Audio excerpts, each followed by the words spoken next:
Kami akan mempresentasikan tugas kelompok kami dengan judul Perubahan dan Pengembangan Organisasi.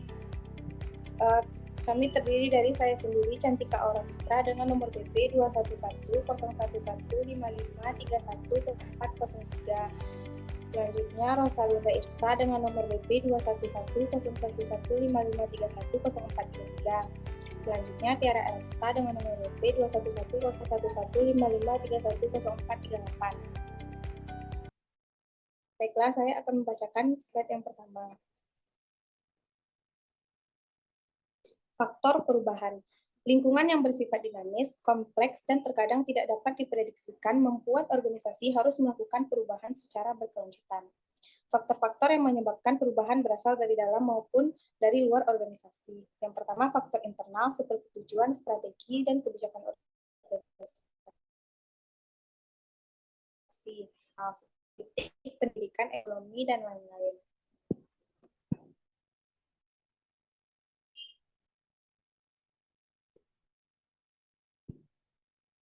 Selanjutnya, menangani perubahan organisasi. Yang pertama, menilai kebutuhan terhadap perubahan, mengenali masalah yang timbul dan sumber penyebab masalah tersebut. Dua, menentukan perubahan yang harus dilakukan, yaitu menentukan kondisi seperti apa yang diharapkan di masa depan dan mengidentifikasi hambatan untuk mencapainya.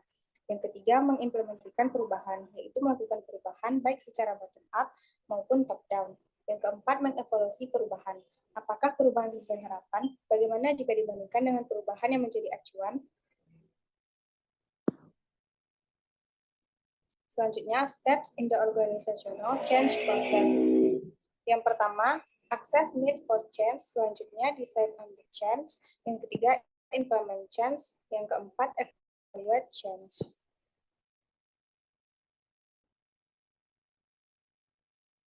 Manager agent of change. Yang pertama, agent of change yaitu seorang atau sekelompok orang yang berusaha mengubah perilaku orang lain atau sistem sosial yang ada. Yang kedua, top down change yaitu perubahan yang ditentukan oleh manajemen tingkat atas, umumnya bersifat strategis dan komprehensif. Yang ketiga, bottom up change yaitu usul perubahan berasal dari individu yang ada dalam organisasi.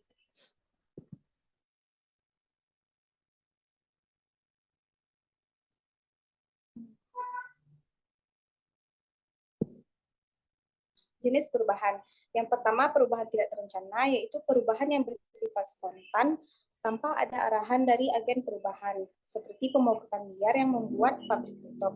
Yang kedua, perubahan terencana, yaitu perubahan yang dihasilkan oleh usaha-usaha yang dilakukan oleh agen perubahan. Perubahan ini merupakan respon dari adanya perbedaan antara apa yang diharapkan dan kondisi aktual.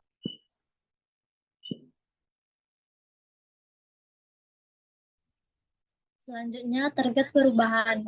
Yang pertama, tugas. Sifat dasar pekerjaan yang ditunjukkan oleh misi, tujuan, dan strategi organisasi, serta desain pekerjaan untuk individu atau kelompok. Kedua, SDM atau personalia. Perilaku dan kemampuan karyawan, serta sistem SDM yang mendukungnya.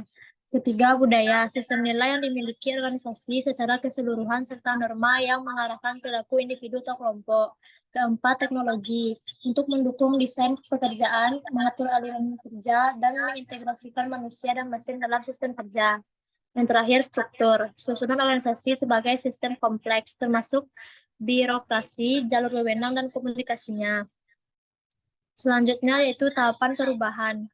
Yang pertama, unphrasing. Orang merasakan adanya kebutuhan untuk berubah dan mempersiapkan diri untuk perubahan tersebut. Hal ini dapat dilakukan dengan membangun hubungan baik dengan orang-orang yang terlibat dalam perubahan, membantu orang menyadari bahwa perilaku lama tidak efektif, meminimalkan resistensi terhadap perubahan. Yang kedua ada changing, tahapan implementasi perubahan. Orang mulai mencoba perilaku baru dengan harapan akan menaikkan efektivitasnya. Hal ini dapat dilakukan dengan mengidentifikasi perilaku baru yang lebih efektif, memilih perubahan yang tepat, mulai melakukan perubahan. Yang ketiga, rephrasing. Tahapan di mana orang memandang bahwa perilaku baru yang telah dicobanya selama periode changing menjadi bagian dari orang tersebut. Hal ini dilakukan dengan menciptakan penerimaan dan keberlanjutan terhadap perilaku baru, menyediakan dukungan sumber daya yang diperlukan. Selanjutnya yaitu strategi perubahan. Yang pertama, force insertion strategi. Perubahan dilakukan melalui wewenang formal atau penggunaan reward dan punishment. Perubahan diperoleh dengan cepat namun cenderung dilakukan karena adanya takut terhadap hukuman atau keinginan mendapatkan reward. Pengaruhnya bersifat temporer, sesuai untuk digunakan pada tahap unphasing, yaitu meninggalkan pola lama dan mendorong terbentuknya pola baru. Strategi yang kedua, rational persuasion strategi. Perubahan dilakukan melalui pengetahuan, data empiris, maupun argumen rasional. Manajer harus menggunakan pendekatan rasional bahwa perubahan akan memberikan manfaat yang besar dibandingkan pola sebelumnya. Argumen bisa disampaikan oleh agen perubahan, ahli dari luar maupun melalui demonstrasi. Perubahan yang terjadi lebih lambat dari strategi forced coercion, namun hasilnya lebih tahan lama dan terinternalisasi dalam diri individu. Yang ketiga, shared power strategi. Strategi yang melibatkan partisipasi dari pihak-pihak yang terlibat untuk melakukan perubahan sesuai dengan nilai, kebutuhan maupun tujuan individu atau kelompok. Manajer memerlukan reference power dan keterampilan untuk bekerja efektif bersama berbagai pihak. Perubahan ini memerlukan waktu yang cukup lama, namun perubahan tersebut akan lebih tahan lama dan terinternalisasi dalam diri masing-masing. Pengembangan organisasi. Pengembangan organisasi adalah suatu usaha jangka panjang untuk meningkatkan kemampuan organisasi dalam menghadapi kondisi lingkungan dan menyelesaikan permasalahannya. ODI bisa dikatakan sebagai perubahan terencana plus, di mana ODI menciptakan suatu perubahan dengan suatu cara yang membuat anggota organisasi dapat mengembangkan kemampuannya untuk secara aktif terus melanjutkan pembaharuan. ODI memiliki outcome goals dan proses goals, di mana outcome goals berfokus pada pencapaian tujuan yang lebih baik, sedangkan proses goal berfokus pada peningkatan cara orang-orang bekerja sama untuk mencapai tujuan. Sukses atau gagalnya ODI pada umumnya ditentukan oleh kekuatan dari action research, yaitu proses sistematis untuk mengumpulkan data, menggunakan data untuk merencanakan aksi, dan mengevaluasi hasilnya.